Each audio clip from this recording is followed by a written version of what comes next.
برکت شاہ کاکڑ جو ہے پروفیسر ہیں یونیورسٹی آف بلوچستان کے پشتو ڈپارٹمنٹ میں، اور آج ہم سے مولا علی علیہ السلام کا کے حوالے سے جو اشعار ہے خوشحال خان خٹک کی پوئٹری میں، اس پہ بات کریں گے. تو ڈاکٹر صاحب بسم اللہ. السلام علیکم آپ سب کو، دیکھنے والے اور جتنے بھی ساتھی ہمارے ساتھ ورچولی جو ہے وہ کنیکٹ ہیں، سب کو سلام. اور یقیناً یہ ہست نیز کا ایک بہت ہی عمدہ انیشیٹو ہے. اس سے پہلے جب ہم نے بات کی تھی جو کلچرل ڈائیورسٹیز ہے اس پہ، اور اب ہم بات کر رہے ہیں کہ جو حضرت علی کرم اللہ وجہہ کے بارے میں جو مختلف ہمارے کلاسیکل پوئٹس ہے یا اوورال جو ہماری جو صوفی روایت ہے اس حوالے سے کیا اس کے بارے میں کیا افکار جو ہے وہ پائے جاتے ہیں.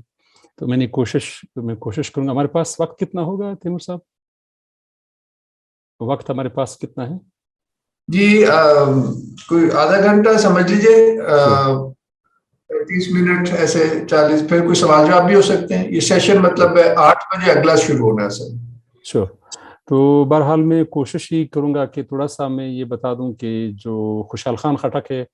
یہ چونکہ بدقسمتی سے جو ہمارا یہاں پہ جو تعلیمی نظام ہے یا جو ہمارے میڈیا ہے وہ ہمیں مدد نہیں کر پا رہا کہ ہم اپنے جو مشاہیر ہے یا جو اس خطے میں جو مختلف زبانوں کے بڑے کلاسیکل پوئٹس رہے ہیں، فلاسفرز رہے ہیں اور صوفی رہے ہیں، اس سے ہمیں شناسائی بہت کم ہوتی ہے. تو خوشحال خان خٹک جو ہے یہ بیسیکلی اس کے اگر میں اس پہ بات کروں تو یہ 17ویں صدی کے ایک بہت ہی اعلیٰ پشتو شاعر ہیں. 1613 میں ان کی ولادت ہوتی ہے اور 1689 میں ان کی جو ہے وفات ہوتی ہے. اور بیسیکلی جب ہم دیکھتے ہیں پشتو شاعری کو تو جس طرح سے آپ کی علم میں ہے کہ 16ویں اور 17ویں صدی میں یہاں پہ اس میں ہندوستان میں خصوصاً جو فارسی شعری روایت تھی یہ بہت زیادہ پھیل پھول گئی تھی اور پھل پھول گئی تھی. خصوصاً جب صفوی سلطنت جو ہے وہ زوال پذیر ہوئی تو یہاں پہ پھر ہزاروں کی حساب سے کی تعداد میں جو ہے وہ ان کے جو درباری شعراء تھے وہ آئے تھے، اور یہاں پہ پھر جتنی بھی ہماری مقامی یہاں پہ زبانیں ہیں اس پہ جو فارسی شعری روایت ہے اس کی بہت گہری چھاپ جو ہے وہ گہرے نقوش جو ہے وہ ہمیں دکھائی دیتے ہیں. تو خوشحال خان خٹک جو ہے وہ کئی حوالوں سے بہت زیادہ ممتاز ہیں، بہت زیادہ اس کی شخصیت کتنی پرتے ہیں. اس کی شاعری کوئی 20,000 کے قریب لگ بھگ اس کی اشعار ہیں جس میں بہت ہی تنوع ہے. یعنی بیسیکلی خوشحال بابا جو ہے وہ عام طور پر جو ہے وہ پشتو نیشنلسٹ شاعر کے طور پر جانے مانے جاتے ہیں، لیکن اس کے ساتھ ساتھ اس کی شعر میں اور اس کی نثر میں ہمیں جو ہے وہ وطن کے ساتھ جو محبت ہے اور اپنی مٹی سے جڑے رہنے کے ساتھ ساتھ ہمیں اس میں جو ہے تصوفانہ افکار بھی جو ہے وہ ملتے ہیں. اس کے ساتھ ساتھ عقائد پہ بھی ان کا بہت گہرا نظر رہا ہے. اور دلچسپ بات یہ ہے کہ اس وقت تک جتنی بھی مشرقی جو ہماری وہ شعری روایت ہے یا جو تاریخ ہے وہ ان کی نظر سے گزری ہے. اور دوسری بات یہ ہے کہ خوشحال خٹک کی جو جب ہم ان کے قصائد ہیں، غزلیں ہیں، قطعات ہیں، مثنوی اور دیگر جتنے بھی اصناف سخن ہے اس میں ہمیں جو ہے وہ خصوصاً اہل بیت یا حضرت وحدانیت کے ساتھ ساتھ نبی صلی اللہ علیہ وسلم کی زندگی اور جو آل علی ہے اور اس کے ساتھ ساتھ جو پنجتن پاک ہے اور اس کے ساتھ ساتھ جو چہار یار ہے، اس کے جو تذکرہ ہے وہ ہمیں بہت ہی کلیئر انداز سے وہ اپنا میسج کنوے کرتا ہے کہ جو وہ ایک ایسا مسلمان یا ایک ایسا مسلم جن کا عقیدہ جو ہے وہ اگر ہم سمجھیں کہ وہ مکمل ہو تو وہ ان کو تمام جتنی بھی مقدسات ہے یا جو مقدس اور روحانی شخصیات ہے ان کے لیے عزت رکھنا، تکریم رکھنا، یہ ایک بنیادی عنصر ہے. تو ان کی شاعری جو ہے اس کا ترجمہ فارسی، انگریزی، اردو، روسی اور ڈینش زبان میں ہو چکی ہے. اور دلچسپ امر یہ ہے کہ خوشحال خان کو متعارف کرانے میں جو کچھ مستشرقین ہیں اس کی 19ویں صدی کے، یا جو اورینٹلسٹس ہیں، ان کا بھی بنیادی کردار رہا ہے۔ میجر راورٹی، بیڈل، رالفسٹن، کیرو وغیرہ نے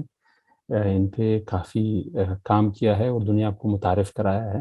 اور غالباً یہ کیرو یا اس کی میجر راورٹی ہی کے کام کی بدولت جو ہے وہ علامہ اقبال کو جو ہے وہ خوشحال کے بارے میں پتہ چلا تھا، اور اس کے ساتھ ساتھ ایک ان کے دوست بھی تھے جو افغان تھے، تو وہ اور اس کی بنیاد پہ خوشحال نے اقبال کو بہت ہی، یعنی اس کے شاعری سے کئی غزلیں اور قطعات جو ہے وہ اس کو باقاعدہ اردو میں جو ہے وہ اس کی میسج کے طور پر جو ہے وہ بیان کیا ہے۔ اور ایک دلچسپ جو ان کا ایک بہت ہی وہ ہے کہ خوشحال کے بارے میں جو علامہ اقبال کا وہ ہے ایک میں کہوں گا کہ کتاب ہے، یا وہ ہے کہ خوش سرود آن شاعر افغان شناس، آن چبیند باز گوئے بے حراس، راز قوم دید و بے باکانہ گفت، حرف حق باشوخی رندان گفت، آن حکیم ملت افغانیہ، آن طبیب علت افغانیہ۔ تو ایک تو ان کی شاعری کا یہ والا جو اسپیکٹ ہے یا رخ ہے کہ جس میں انہوں نے جو افغانوں کی داخلی سماج کے اندر جو مسائل ہے اس کی انہوں نے بہت 17ویں صدی میں اس کا انہوں نے اس کی تشخیص کی ہے۔ تو لیکن چونکہ ہمارا موضوع جو ہے وہ بیسیکلی جو حضرت علی کرم اللہ وجہہ کے بارے میں ہے اور آل علی کے بارے میں جو ہے ان کی جو شاعری ہے یا ان کا جو پیغام ہے اس پہ ہمیں مرکوز رکھنا ہے۔ تو اس پہ سب سے پہلے میں یہ کہوں گا کہ ایک چیز جو خوشحال کی شاعری میں ہمیں بہت زیادہ دکھتی ہے وہ جو اسلام کے اندر جو مختلف مسالک کے درمیان جو ایک وہ ہے، جو ایک یگانگت ہے اور جو انٹرسیکٹرین ایک ڈائلاگ ہے، خوشحال ہمیں اس ڈائلاگ کی طرف جو ہے وہ ہمیں مدعو کرتا ہے۔ اور وہ جو ہے وہ جس طرح سے میں بتایا کہ پنجتنگ پاک کے بارے میں جہاں پہ وہ بات کرتا ہے تو وہاں پہ وہ چہار یاراں کی بات بھی کر رہا ہے، اور وہ اس کے ایک بہت مشہور شعر ہے کہ چھپمنز د چار یارانو بد ویل کا پمذب کشد حغود درغلی، یعنی جو چار یاراں کے بارے میں حضور صلی اللہ علیہ وسلم کے جو چار خلفاء راشدین ہیں اس کے بارے میں اگر کوئی بدگوئی کرتا ہے تو وہ اس کی مذہب کے اندر جو ہے وہ کھوٹ ہے، اس کے مذہب کے اندر، اس کی نیت کے اندر جو ہے وہ اس کا مذہب جو ہے وہ نامکمل ہے۔ یا پھر وہ کہتا ہے کہ چار یاران برگزین دی سلوستن یہ دین دی، اول یار غار یار دی، دویم یار دوردار دی، دریم یار د عثمان دی، سلورم شاہ مردان دی، زرگلور فاطمہ دا زرگی پر خاتمہ دا، مرتضی د دے شوہر دی، چتربر د پیغمبر دی۔ تو یہ وہ تمام تر جو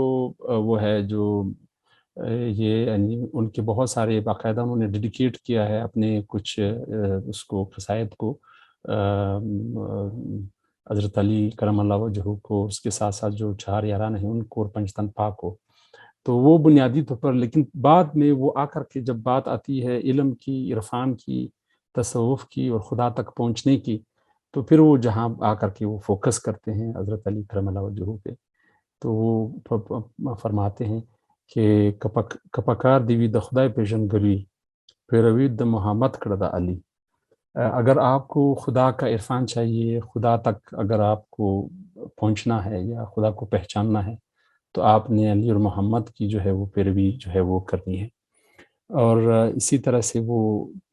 اپنے ایک اور شعر میں فرماتے ہیں کہ زدوسدار د عالم و دوستی کشی خوشحال، یعنی جو آل علی اور آل محمد ہے اس کے بارے میں وہ کہتے ہیں کہ میں ان کا بہت ہی، یعنی میں ان کو اپنے دل سے بہت پاس رکھتا ہوں، بہت قریب رکھتا ہوں، اور ان کی دوسری میں مجھے جو ہے وہ اپنا جو وہ ہے اپنی خوشحالی جو ہے یا اپنی دل کی جو ایک وہ ہوتی ہے سکونت ہوتی ہے وہ جو ہے وہ مجھے ملتی ہے۔ یا پھر وہ کہتے ہیں کہ چی دشنائے د اولاد دی آغا کل پہ بلا یاد، اور جن لوگوں نے ان کے آل کے ساتھ جو ہے وہ دشمنی کی یا ان کو جو ہے وہ ان کے ساتھ انہوں نے اپنی بغض رکھا، وہ جو ہے وہ تباہ ہو گئے۔ تو اس طرح کے بہت سارے ایسے اشعار ہیں حضرت علی کرم اللہ وجہہ کے شاعری میں کہ جو ہمیں مدد کرتے ہیں کہ جو حضرت علی ہے وہ اور اس کا آل جو ہے وہ ہمیں جو ہے وہ مدد کر سکتا ہے کہ ہم جو مذہبی افکار ہے یا تصوفانہ افکار ہے اس کو جو ہے وہ اس تک پہنچنے کے لیے ہمیں جو کہ ایک بنیادی منبع کے طور پر جو ہے وہ اس کو جو ہے وہ یاد کرتے ہیں. یا ایک اور ان کا ایک بہت مشہور شعر ہے کہ چی محمد چی غراز پہ معراج کر یکایک بہ علی و تجلی، یعنی جو محمد صلی اللہ علیہ وسلم کو جو مشہور واقعہ ہے معراج کا، تو معراج میں ان کو جو پیغام ان کو ملتا تھا یا جو وہاں پہ ان کو جو ہے وہ ان کو جو رسائی ہوتی تھی وہی جو ہے وہ حضرت علی پہ جو ہے وہ واشگاف ہو جاتی تھی، وہ اسی پہ جو ہے وہ بات اس پہ واہ ہو جاتی تھی. یا کدا ہمر ویل کا کدا ہمر ویل کا ورت رخصت دے محمد پیغمبر علی ولی. تو یہ اس میں وہ کہتے ہیں کہ پیغمبر جو ہے وہ یعنی جو پیغمبر تک پہنچنے کا جس طرح سے ایک بہت مشہور حدیث ہے کہ حضرت علی جو ہے وہ میں علم کا شعر ہوں اور علی جو ہے وہ اس کا دروازہ ہے. تو یہ اس طرح کے بہت سارے جو مضامین ہیں، بہت سارے اس طرح کے جو یعنی میسیجز ہے وہ ہمیں خوشحال خٹک کی شاعری میں جو ہے وہ ہمیں ملتے ہیں. تو یہ ایک پرسپیکٹیو تھا جو میں نے رکھا ہے. یعنی یہ اس میں اگر کوئی سوالات ایسے ہوں کہ جو مجھے مدد کر سکے مزید اس کو پن ڈاؤن کرنے میں، تو میرے خیال میں وہ پھر مجھے زیادہ آسانی ہو جائے گی. ڈاکٹر صاحب ایک تو جو امیڈیٹلی سمجھ میں آ رہی ہے وہ تو یہ کہ یہ بیسیکلی تصوف کا جو راستہ ہے اس میں جو یہ ایک بیلنس رہتا ہے چہار یار اور پنچ تلفاق کے، یہ ایک تو اس کا بڑی اچھی نمائندگی ہو رہی ہے. تو اس سے سوال یہ دل میں آتا ہے کہ خوشحال خان خٹک کا تصوف کے کس خانوادے سے تعلق تھا؟ اصل میں خوشحال جو ہے وہ اگر ہم دیکھ لیں ان دا نیٹ شیل کہ وہ جو وحدت الوجود ہے اس کے دائی بھی تھے، اور اس کے اشعار میں جو اس کے تصوفی اشعار ہے، ایک بہت ہی کمال کا ایک شعر ہے. اس پہ پھر ہمارے پشتو کے بہت بڑے شاعر تھے حمزہ شنواری، اس نے پوری کتاب لکھی ہے اس پہ. وہ بھی وہ وحدت الوجود کے بڑے معترف تھے اور بڑے بہت بڑے اس کے وہ ماؤتھ پیس یا وہ تھے، علمبردار تھے. تو وہ ایک شعر ہے ان کا کہ بہر سکی نندارہ دہاغ مخکرم چھدڈیر پیدائی نہ پدید شو. میں ہر چیز میں اس شکل یا اس رخ کا یا اس صورت کا مشاہدہ کرتا ہوں جو بہت ساری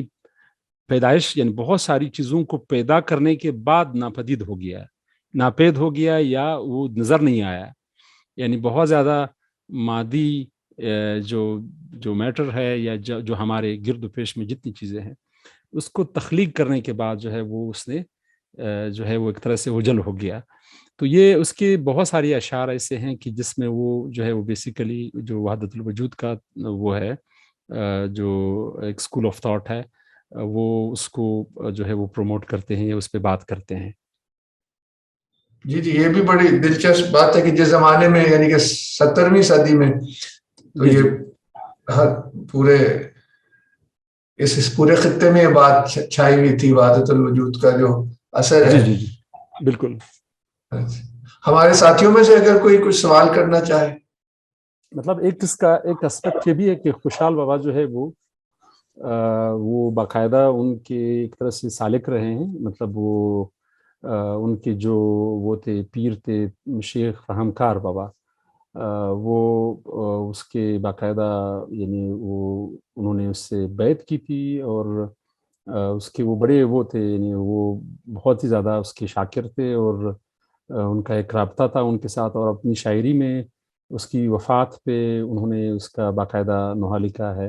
مرثیہ لکھا ہے، مطلب اشعار میں اس کا تذکرہ کیا ہے. اور باقاعدہ جو ہے وہ اس میں جو تصوف کی یہ پورا علم ہے اس سے ان کو بہت ہی گہری شناسائی تھی.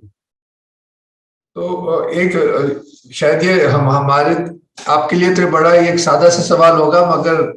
کیونکہ ہم لوگوں کو اتنا اس کے بارے میں علم نہیں ہے، تو جی جی پشتونوں میں ان کی کتنی مقبول ہے، یا کیا کلچر میں، یا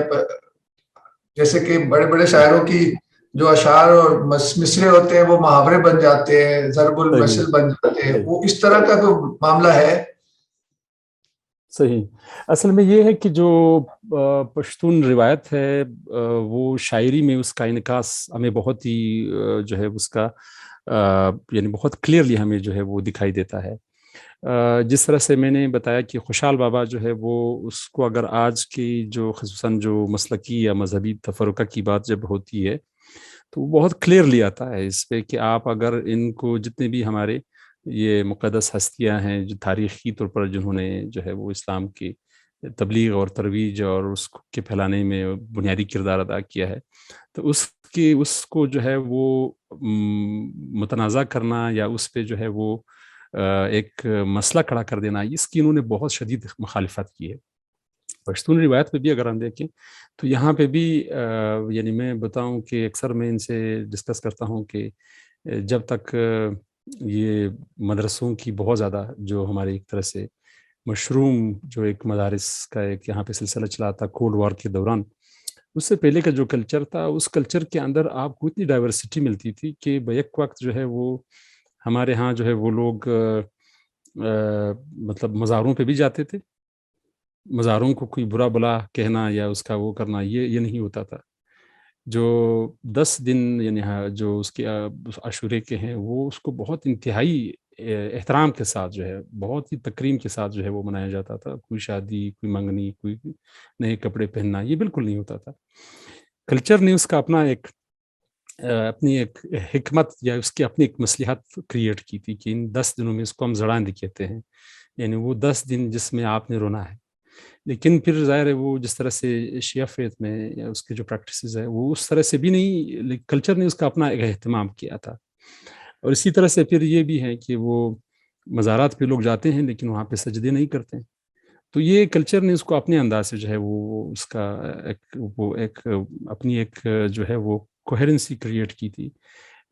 ان عقائد کے ساتھ. اور جب ہم بات کرتے ہیں کہ جو پشتون ٹریڈیشن ہے یا جو ہمارے دوسرے کلاسیکی شعراء ہے جس میں رحمان بابا جو ہے وہ بہت بڑے صوفی شاعر ہیں، تو بہت زیادہ فوکسڈ ہے اس پہ. اور اس کی شاعری میں پھر جب ہم دیکھتے ہیں کہ جو وہ ہے جو تصوفی افکار ہے اس میں ہمیں دلچسپ بات یہ ہے کہ کچھ زیادہ تر اس میں ہمیں وحدت الوجود کے جو ہے وہ شواہد ملتے ہیں، اور کچھ ایسے اشعار بھی ہیں جس میں وہ جو ہے وہ وحدت الشہود کی طرف جو ہے وہ آگے بڑھتا ہے. یا پھر کاظم خان شیدہ جو ہے وہ اب جس طرح سے رحمان بابا کہتا ہے اس کے حوالے سے کہ بہت دلچسپ بات ہے، میں اکثر ساتھیوں سے کہتا ہوں کہ وہ تھوڑا سا بیونڈ چلا جاتا ہے جب وہ بات کرتا ہے کہ مکتب حال دا مذہب وائی عشق سیوا دل مذہب. جو مکتب ہے وہ بات کرتا ہے مذہب کی، اور عشق جو ہے وہ اس سے بالاتر ہے. یا پھر ہماری خوشحال خان خٹک ہی کے فیملی کے ایک بہت بڑے شاعر ہے سب کے ہندی کے، ہمارے سب سے بڑے جو پلر ہے ہمارے سب کے ہندی کے پشتو شاعری میں، وہ کہتا ہے کہ مانوی نزائے نشت پا مانا کی زمزمہ چتل پدیر پا حرم شے. تو وہ کہہ رہا ہے کہ جو اگر آپ وہ بات دیر سے اٹھے یا حرم سے اٹھے، جو آپ بات کرتے ہیں، جو آپ اوپر والے کو جو ہے وہ پوچھتے ہیں یا اس کو پکارتے ہیں، تو وہ بات کہیں سے بھی نکلے، چاہے وہ دیر سے نکلے یا حرم سے نکلے، بات ایک ہی ہے اور ایک ہی جگہ جاتی ہے. تو یہ اس طرح کے یعنی بہت سارے یعنی جو وہ بنیادی طور پر وہ ہے وہ ہمیں جو ہے وہ دکھائی دیتے ہیں خوشحال بابا کی شاعری میں اور رحمان بابا کی شاعری میں، حمزہ شنواری کی شاعری میں. تو اس کے بعد جب ہم آتے ہیں 20ویں صدی میں پھر یہ ہوا کہ جو وحدت الوجود کے حوالے سے ہمارے جو پشتو شعری روایت ہے وہ اس کا اثر بڑا غالب رہتا ہے. حمزہ شنواری جو میں نے بتایا کہ جو 20ویں صدی کے ہمارے، ہم کہتے ہیں کہ یہ کلاسک اور جدید ماڈرنٹی کے درمیان ایک برج ہے. تو 1905 کے قریب جو ہے وہ اس کی ولادت ہوتی ہے، اور وہ بڑے ان کی یعنی وہ وحدت الوجود کے باقاعدہ وہ رہے ہیں، ایک طرح سے اس کو پریکٹس کرتے رہے ہیں، اور ان کے اپنے جو پیر صاحب ان کے ایک تھے، ان کے وہ مرشد رہے، وہ ان کے وہ مرید رہے تھے. تو اس کی شاعری میں ہمیں جو ہے وہ وحدت الوجود کے اثرات جو ہے وہ بہت کنکریٹ جو ہے وہ ہمیں دکھائی دیتے ہیں. باقی اگر ہم فولکلور کی بات کریں تو فولکلور میں بھی جو ہے وہ ہمیں دکھتا ہے کہ جو وحدت الوجود کے جو وہ ہے یہ والے اثر وہ جو ہے وہ ہمیں زیادہ جو ہے وہ دکھائی دیتے ہیں. یہ تو مطلب میرے لیے تو بہت ہی یہ نئی، کیونکہ انفارچونیٹلی ہمیں اپنے باقی جو ادبی روایات ہیں پاکستان کی، باقی جی کیا پنجابی تک کی نہیں سکھائی جاتی اسکول میں، تو باقی تو بہت دور کی بات ہے. صحیح بات، بالکل. مگر اس سے دیکھیے جو ہماری وحدت ہے وہ ظاہر ہو رہی ہے. شور. پورے ہندوستان کا یہ ایک شیئرڈ انٹلیکچوئل آپ کہہ لیں اپسٹیمولوجی تھی. چاہے خواجہ بالکل. میر درد دہلی میں بیٹھ کے شاعری کر رہے ہیں، وہ بھی وحدت الوجود کے ہی پیرائے میں کر رہے ہیں. تو بالکل. یہ بڑی سن کے خوشی بھی ہوئی، اور بہت افسوس بھی ہو رہا ہے کہ ہمیں اپنی شعری اور ادبی روایات، اور بلکہ جو یہ انٹلیکچوئل جو ٹریڈیشن ہے بالکل اس سے ناشنائی ہے. تو یہ والا جو آپ نے پوائنٹ ابھی اٹھایا، یہ واقعی بہت ہی زبردست اور دلچسپ ہے کہ یہ 20ویں صدی تک یہ ایک ہمارے یہاں رہا ہے. شور. تو آپ نے کیا ابھی ذکر کیا تھا کہ خوشحال خان بابا جو ہے ان کا کس طریقے قادری تھے؟ وہ طریقت میں مطلب ہے جو ہے کہ چشتی یا قادری یا ایسے کر کے؟ اصل میں وہ غالباً اس کے چشتیہ اس کے غالباً جو اس کے حوالے سے جو روایات ہیں وہ کچھ لوگ قادریہ کی طرف بھی وہ اس کا وہ باندھتے ہیں، مطلب کہ وہ جو شیخ رحمکار بابا تھے وہ کچھ لوگ پھر اس کو چشتیہ وہ کرتے ہیں. لیکن مجھے جو وہاں پہ جو زیادہ تر جو وہ رہے ہیں، جو پیر رہے ہیں یا جو بڑے سینٹس رہے ہیں وہاں پہ، وہ چشتیہ ہی اس کے تھے، اسکول آف تھاٹ کے جو ہے وہ فالوورز تھے. اور اس کے ساتھ ساتھ اس سے پہلے ایک پشتو کی جو سب سے پہلے جو ایک بہت بڑا یہاں پہ ایک تحریک چلی تھی جس کو ہم کہتے ہیں روشانی تحریک، روشانائٹس جس کو کہتے ہیں. یہ بایزید روشان جو ہے وہ ایک وہاں پہ ایک صوفی شاعر بھی تھے، اور اس نے اپنا ایک جو ہے وہ سلسلہ جو ہے وہ شروع کیا تھا تصوف کا. اور اس پہ تو ایک بہت زبردست وہ ہو سکتا ہے، مطلب ایک الگ سے سیشن جو ہے وہ کیا جا سکتا ہے کہ ان کے جو تصوفانہ افکار تھے اور اس کی جو پریکٹسز تھی وہ بہت زیادہ انلائٹننگ بھی تھی اور بہت زیادہ امپاورنگ بھی تھی. اور وہ اس نے پہلی دفعہ جس طرح سے ہمیں وہاں پہ پتہ چلتا ہے کہ جو اورنگزیب کے زمانے میں سندھ میں جو بہت مشہور ہمارے وہ رہے تھے سوشلسٹ، جو صوفی لوگ اس کو سوشلسٹ صوفی کہتے ہیں، جو کھائے گا وہ جو بوئے گا وہی کھائے گا، جو شاہ لطیف نہیں بلکہ شاہ عنایت شہید جو ہے. تو وہ جس طرح سے شاہ عنایت نے جو ہے وہ تصوف کو لوگوں کے حقوق کے لیے یا لوگوں کے بنیادی اس زمین پہ جو رہنے والے لوگ ہیں اس حق کی طلب کے لیے، اس حق کو اسرٹ کرنے کے لیے استعمال کیا تھا. تو پیر روشان جو ہے وہ پھر انہوں نے جو اس وقت جو مغلوں کی یہاں پہ وہ تھی پشتونوں پہ جو ان کی طرح سے ظاہر ہے وہ مسئلہ یہ رہا تھا مغلوں کا اور انگریزوں کے ساتھ ہمارا جھگڑا یہ رہا ہے کہ ہم نے مغل نے افغانوں سے ایک طرح سے وہ لی تھی، یعنی سلطنت چھینی تھی. پھر شیر شاہ جب واپس آتا ہے تو شیر شاہ کے بعد جو ہے وہ ہمایوں کو یہاں سے جانا پڑتا ہے کوئی 8-10 سال کے لیے، پھر واپس آتے ہیں وہ. تو وہ ایک چیز یہ رہی ہے کہ پھر وہ اس میں اگر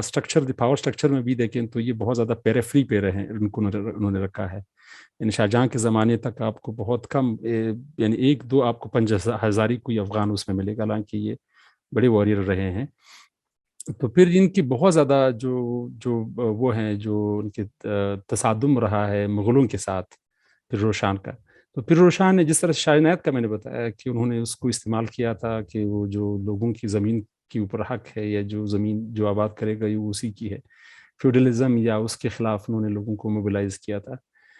اسی طرح سے پھر روشان ہے، پھر جو مغلوں کی وہ تھی یہاں پہ،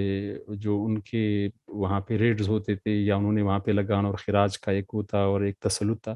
اس کے خلاف انہوں نے باقاعدہ جو ہے وہ تصوف اور اس کو ایک طرح سے نیشنلزم کو انہوں نے انٹیگریٹ کیا تھا.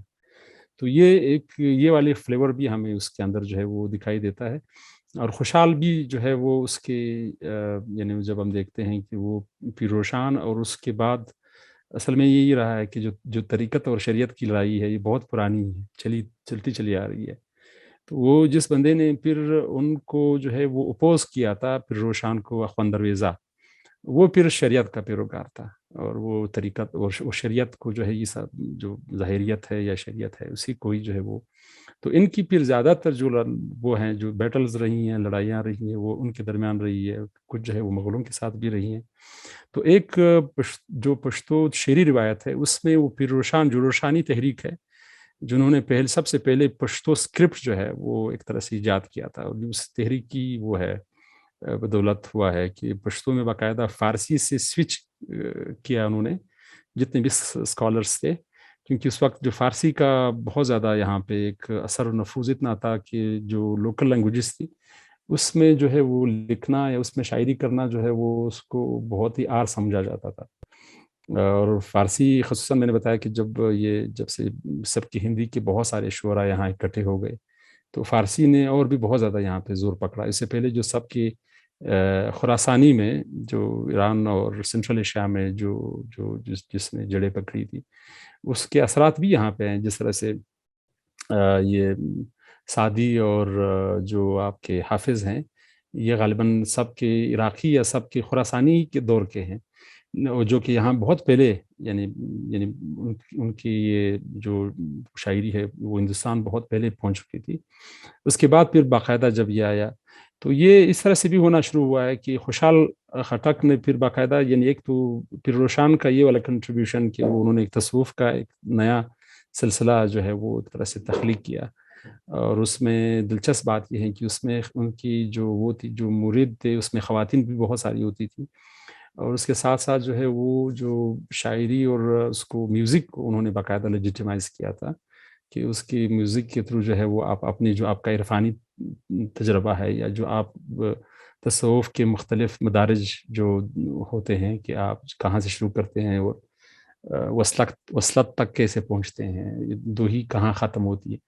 تو اس کے لیے انہوں نے باقاعدہ جو میوزک تھا، میوزک کو بھی انہوں نے ایک طرح سے لیجیٹیمائز کیا تھا اور اس کی خانقاہوں میں باقاعدہ میوزک کے. اور یہ کہا جا رہا ہے کہ ستار یا اس کے بارے میں کہا جا رہا ہے کہ یہ بیسیکلی یعنی کچھ محققین یہ بھی کہتے ہیں کہ یہ اس کی کسی مرید نے جو ہے وہ ایجاد کیا تھا. تو ہو سکتا ہے اپنے لوکل لیول پہ کیا ہوگا یا پائنیر میں سے ہوگا، لیکن یہ مطلب شاید تاریخ کی وہ بہت مدھم سی حقیقتیں ہیں جس تک ہماری رسائی اس طرح سے نہیں ہو پاتی، جس طرح سے کہ ہمارے پاس کچھ سکا یا بہت سالڈ قسم کے وہ پروفس ہو. تو یہ ایک روایت رہی ہے. جی سر. دوسرا میرا اصل میں سوال اسی طرف آنے والا تھا، کیونکہ اپنے پشتون اسٹوڈنٹ سے مجھے پتا چلا، ورنہ تو ہمیں خبر بھی نہیں تھی، کہ جو پشتون میوزک ہے اس میں تصوف کا کتنا گہرا اثر ہے. خصوصاً رباب ہی ہے نا وہ. جی رباب تو نہیں کہہ رہا، رباب ہی بجایا جاتا ہے نا بہت زیادہ. صحیح بالکل. اس کا بڑا ایک سینٹرل کلچرل رول ہے اور بہت زیادہ لوگوں پہ اثر ہوتا ہے، اور وہ اس کو مختلف ٹیونز کو مختلف بزرگوں کی کلام سے جوڑا جاتا ہے. یہ اس پہ اگر کوئی روشنی ڈالنا چاہے. جی شور. اصل میں یہ ہے کہ جو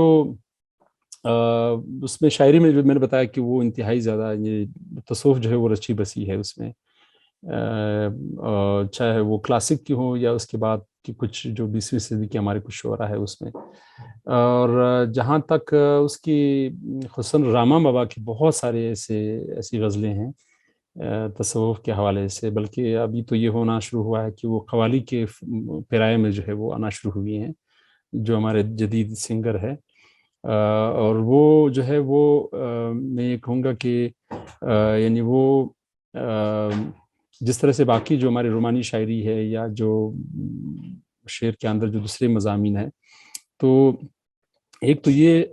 اس میں آتا ہے. دوسرا یہ ہے کہ جو خصوصاً جو ہمارے خیبر پختونخوا ہے یا یہاں پہ جو ہمارے ناردرن بلوچستان میں جو جس کو ہم جنوبی پختونخوا کہتے ہیں، کوئٹہ اور کوئی 12-13 ڈسٹرکٹس جو یہاں پہ ہیں، اس میں پھر یا افغانستان میں جو ایک روایت رہی ہے کہ جو لوگ جس طرح سے بیٹھک ہوتی ہے وہاں پہ یا حجرہ ہوتا ہے، تو حجرے میں وہاں پہ خیبر پختونخوا میں یہ رباب کا اور اس کے ساتھ ساتھ جو وہاں پہ ایک مٹکا پڑا ہوا ہوتا ہے، اور یہ پورا ایک کلچر ہے، اور ہر گاؤں کے اندر کئی لوگ ایسے ہوتے ہیں جو رباب بجا سک رہے ہوتے ہیں. اور اس میں بھی جب جب شاعری یا میوزک شو ہوتا ہے وہاں پہ، تو اس کا آغاز جو ہے وہ کسی صوفیانہ کلام سے جو ہے وہ کیا جاتا ہے. اور یہاں پہ پھر ہمارے ہاں جو روایت رہی ہے اس کو ہم پھر بنڈار کہتے ہیں. بنڈار میں پھر یہ زیادہ تر مساجد سے شروع ہوا ہے، اور باقاعدہ جو میں بتاؤں 1980 کی دہائی تک، 90 کی دہائی تک جو یہاں پہ میلے بھی ہوتے تھے، جو عید کے موقع پہ یا جو ثقافتی میلے یا فصلوں کے میلے ہوتے تھے، تو اس میں باقاعدہ جو مساجد کے جو اسٹوڈنٹس تھے، طالبان جس کو ہم کہتے ہیں، یہ باقاعدہ آ کر کے بنڈار یہ ہے کہ وہ میوزک ہوتا ہے، اور اس میں جو ہے وہ سب سے پہلے اس کا آغاز جو ہے وہ ایک تصوفانہ کلام سے جو ہے وہ صوفیانہ کلام سے ہوتا تھا. اور پھر دلچسپ بات ایک اور یہ ہے کہ جو ہماری پشتو شعری روایت ہے اس میں جو ایک تو فولکلور ہے، فولکلور میں تو ظاہر ہے وہ الٹریٹ کا لوگوں کا یا وہ لوگ جن کا ایک آپ کی اورل ٹریڈیشن کے ساتھ تعلق ہوتا ہے وہ کریٹ کرتے ہیں شاعری. اور جب بات آتی ہے تحریری شاعری کی، دیوانی شاعری کی جب بات آتی ہے، تو اس میں زیادہ تر ہے وہ ایک طرح سے مساجد سے وابستہ جملات تھے، وہ وہیں تھے. اور ان کی شاعری میں ہمیں جو ہے وہ تصوف کے یہ والی جو آپ ہم بات کر رہے تھے کہ جو زیادہ تر جو وحدت الوجود سے جو وہ منسلک لوگ ہیں، ان کی شاعری میں جو ہے وہ تصوفانہ افکار بہت زیادہ رچے بسے تھے. اور دلچسپ بات یہ کہ انہوں نے بنڈار کا جو ایک بہت ہی پاپولر قسم کا ایک فارمیٹ ہوتا ہے اس کا شاعری کا اور گائکی کا، اس فارمیٹ میں وہ غزلیں جو ہے وہ ایک طرح سے یا اس شاعری جو ہے وہ انہوں نے کی ہے، جس کی بدولت یہ ہوا ہے کہ بہت ساری، یعنی جب ہم بچے تھے تو بہت ساری ایسی صوفیانہ وہ اسی بنڈار کا یا اس کا جو ہے وہ اثر ہوتا تھا. اسی سارٹ آف کانٹیکس میں ہم نے بھی سنا ہے کہ کچھ خاص مخصوص دھنیں اور شاید کلام بھی جو وہ محرم سے ریلیٹڈ بھی ہوتا ہے رباب میں، ایسا بھی کچھ ہے شاید؟ اصل میں کچھ کلچرل جو سب کلچرل پاکٹس ہے، سب کلچرل زونز ہیں، جہاں پہ اب جس طرح سے کچھ قبائل ایسے ہیں جو شیعہ مسلک سے جن کا وہ ہے تعلق ہے اور وہ اس کو پریکٹس کرتے ہیں. اور دلچسپ بات یہ ہے کہ انہوں نے اس کو اپنے انداز سے جو ماتم ہے یا جو عزاداری ہے اس کو ایک بالکل ایک ڈفرینٹ وہ دیا ہے. یعنی ایک اتنا دلچسپ ایک سین آپ کو مل سکتا ہے اس میں کہ وہ ڈول کی تھاپ پہ جو ہے وہ کرتے ہیں، ماتم کرتے ہیں. اور اسی طرح سے پھر ان کی شاعری خصوصاً وہ جو ہمارے وہ ہے پشتون قبائل ہیں، ان کی شاعری کو جب ہم دیکھتے ہیں تو وہ جو ہے وہ اس میں بھی ہمیں اس حوالے سے بہت سارے یعنی اس طرح کی دھنیں بھی آپ کو ملیں گی، اس طرح کے مضامین بھی ملیں گے کہ جو خصوصاً اس واقعے کربلا کے حوالے سے ہیں، جو اس واقعے میں جو کچھ ہوا وہاں پہ یا یزید کے ظلم کے حوالے سے. یہ مطلب یہ یزید کی جو یہ والی جو وہ تو ایک علامت کے طور پر آپ کو ہر کہیں پہ ملے گا. یعنی وہ چاہے وہ ہماری 2022 میں بھی کوئی نوجوان شاعر لکھ رہا ہے تو وہ اس ایک علامت کے طور پر جو ہے وہ اس کو ایک بڑی دلچسپ ہماری وہ ایک ہمارے بہت بڑے شاعر ہے، بہت بڑے شاعر پشتو کے علاموں کو زندہ رکھے. وہ اپنے ایک شعر میں کہتا ہے کہ اس کا مفہوم یہ ہے کہ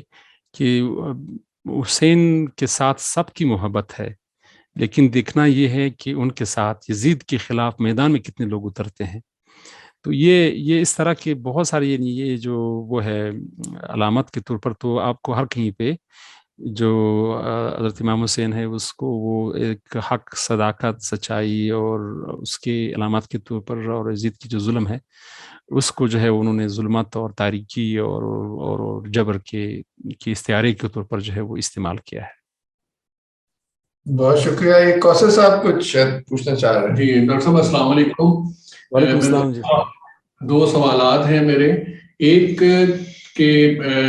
کوئی کتاب ٹرانسلیٹ ہوئی ہو پشتو شاعری کی، ان کی جو پشتو بھی ہو اور دوسری کوئی اور لینگویج بھی ہو، اس کا کوئی نام حضرت خوشحال خان خٹک کا. اور دوسرا میں پوچھنا چاہوں گا کہ ہر علاقے کے کچھ پرانے فوک ٹیلز بھی ہوتی ہیں،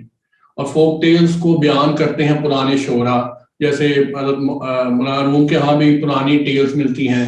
حضرت عطار کے ہاں بھی ملتی ہیں. اس طرح دوسرے صوفی شعراء ہیں وہ بھی پرانی جو ٹیلز ہیں وہ بیان فرماتے ہیں. اس کے بارے میں بھی ہمیں بتائیے گا کہ حضرت خوشحال خان خٹک نے بھی کوئی ایسی کہانی بیان فرمائی ہے. تو آرام خاص طور پر جو وحدت الوجود کا ہے اس کو بیان کرنے کے لیے کہانیوں کا سہارا لیا جاتا ہے. جیسے سیف الملوک ہے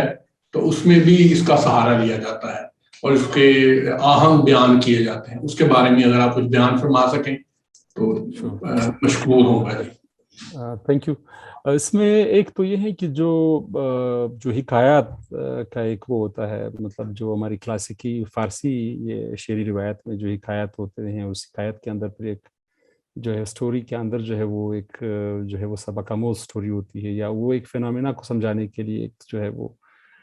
خاص قسم کی امیجری اور خاص قسم کی علامات کا استعمال کرتے ہیں.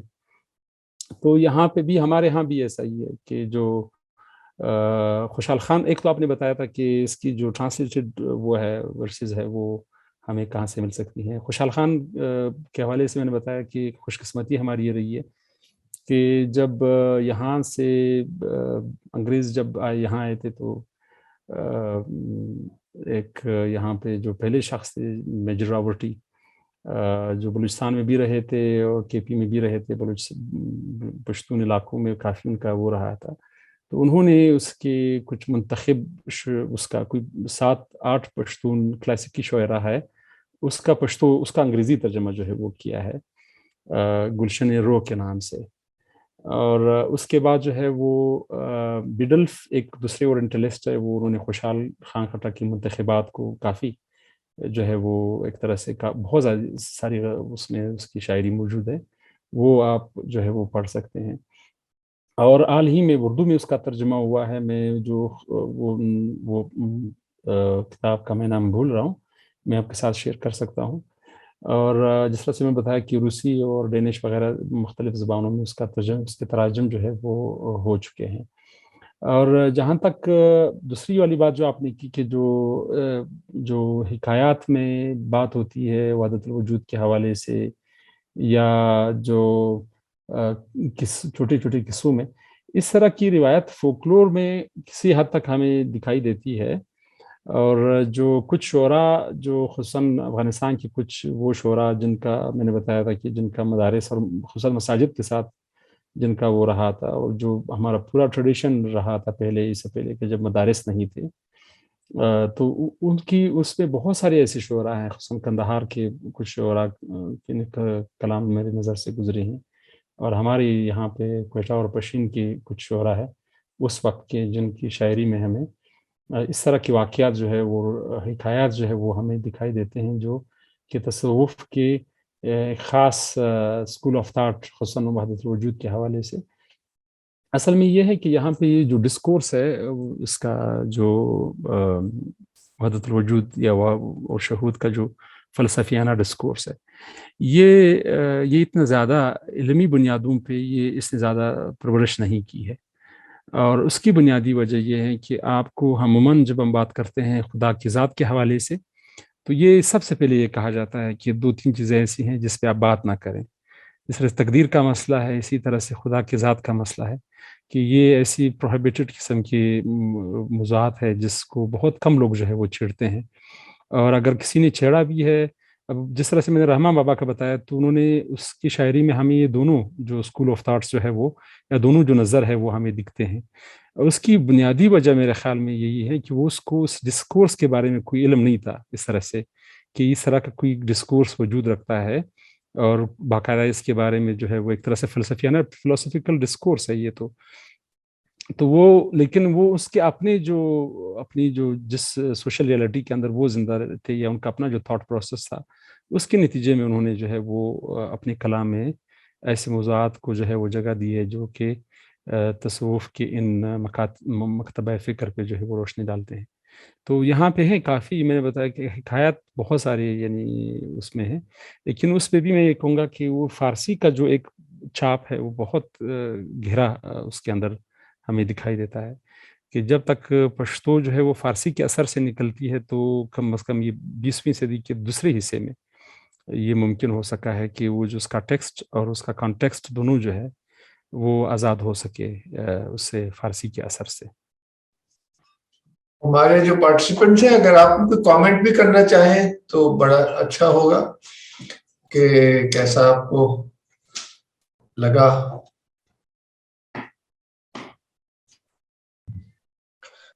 جی میں یہ کہنا چاہوں گا کہ کافی اچھا لگا سن کر، کیونکہ کوئٹہ یا جو بلوچستان ہے اس حوالے سے جو ایک امپریشن آتا ہے نا وہ تھوڑا سا اب کرنٹ کنٹمپریری ٹائمز میں اتنا سافٹ نہیں آتا۔ لائک سندھ کا جب آپ سنتے ہیں تو وہ صوفیہ کا رنگ نظر آتا ہے، اور ان کی مٹی اور وہ ایک مٹھاس، اور وہ تو اب جو کرنٹ بلوچستان کا جو ہے امیج، یا اگر وہاں پہ جاتے ہیں بہت زیادہ شرائنز نہیں دیکھنے کو ملتے، تو یہ چیز ہائی لائٹ کرنا میرا خیال ہے کہ بہت امپورٹنٹ بھی ہے، اور اچھا لگا سن کے۔ اور میرے اپنے جو مرشد ہیں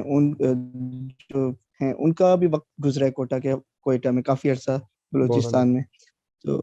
اس حوالے سے مجھے کافی اچھا لگا آپ کو سن کے بھی۔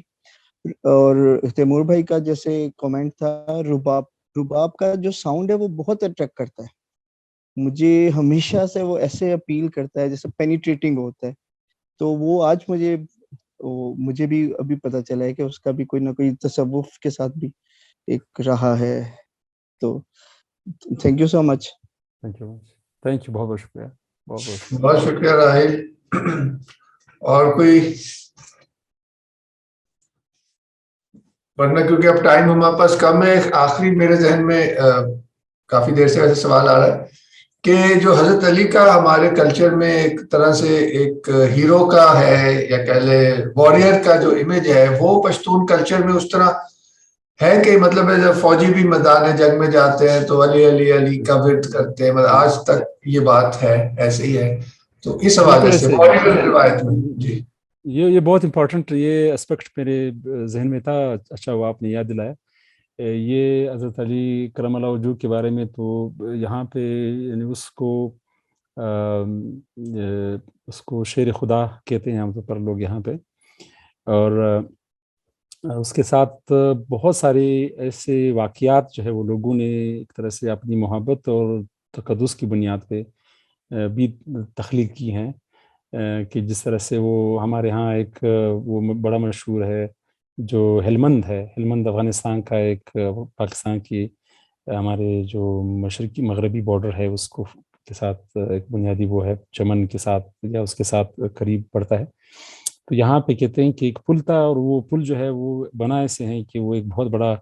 کوئی بہت دیو قامت قسم کا وہ تھا، نان مسلم تھا، لڑائی اس کی ہو رہی تھی حضرت علی کے ساتھ، تو پھر حضرت علی نے جو ہے وہ اس کو کاٹا درمیان میں سے، مطلب اس پہ وار کر کے ذوالفقار سے۔ تو وہ اس کے بعد اس نے اسے پوچھا کہ بھیا بتاؤ میں کہاں کس طرف گروں، مشرق کی طرف گروں یا مغرب کی طرف گروں؟ اس نے کہا نہیں، انہوں نے پھر الٹا بتایا کہ آپ مشرق کی طرف گریں، تو وہ مغرب کی طرف گر گیا، تو پھر پورا پل جو ہے وہ بن گیا۔ تو اس طرح کے بہت سارے اساطیری قصے جو ہے وہ موجود ہے، اور کچھ لوگ تو یہ بھی کہتے ہیں کہ حضرت علی کا جو قبر ہے وہ افغانستان میں ہے۔ اور اس کے ساتھ ساتھ جو ہے وہ شاعری میں اس کا یعنی جب ہم ایپکس کی بات کرتے ہیں، جو ایپکس میں اگر آپ کو کوئی دکھتا ہے تو آپ کو زیادہ تر جو ہے وہ حضرت علی کی چھاپ جو ہے وہ اس پہ بہت زیادہ نمایاں ہے۔ حضرت عمر پہ بھی کچھ اس طرح کے وہ ہیں، اس طرح کے کچھ ایپکس کے اندر اس کا کچھ واقعات کو انہوں نے وہ کیا ہے، لیکن جب بات خیبر کی آتی ہے، جب بات جو ہے وہ اس کی آتی ہے نبی صلی اللہ علیہ وسلم کی پروٹیکشن کی آتی ہے، یا اس کے ساتھ کھڑے رہنے کی آتی ہے، تو پھر جو ہے وہ جو فولکلوری یا جو ایک روایت یہاں پہ رہی ہے، جو اورل ٹریڈیشن ہے، اس میں پھر حضرت علی کا تذکرہ جو ہے وہ بہت زیادہ نمایاں رہا ہے۔ یہاں تک کہ میں جب کچھ میں پڑھ رہا تھا، جو گزٹیئرز ہیں ہمارے، جب انگریزوں کے خلاف بھی جب یہ یہاں پہ بہت لوگوں نے بہت زیادہ مبارزہ کیا ہے، میں یہ سمجھتا ہوں کہ شاید یہ